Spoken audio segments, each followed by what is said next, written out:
Of how this might actually work within the world of Fabric and its combined architectures?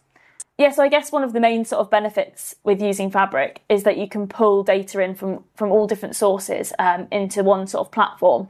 And then you can also try and integrate this data and use it all together. And I've actually sort of recently been working on a project where, you've got a police force with multiple different data sources. So you might have a data source for your crime data and your incidents data.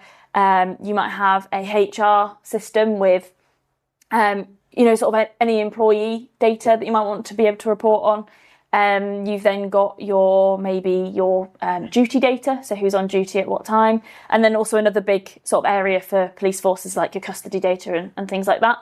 All of these are really, really useful, and you want to sort of pull them all together into one place.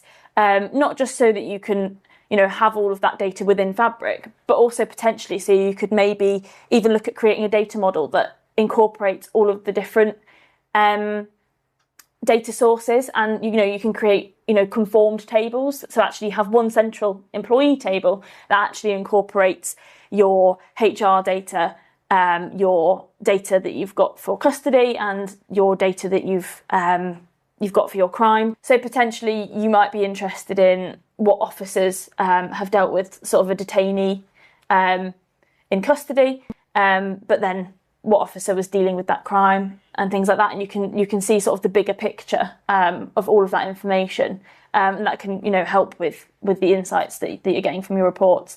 And I think Fabric is just really useful for that, because it just allows that sort of seamless integration of all of those sources in one place that perhaps you wouldn't usually get.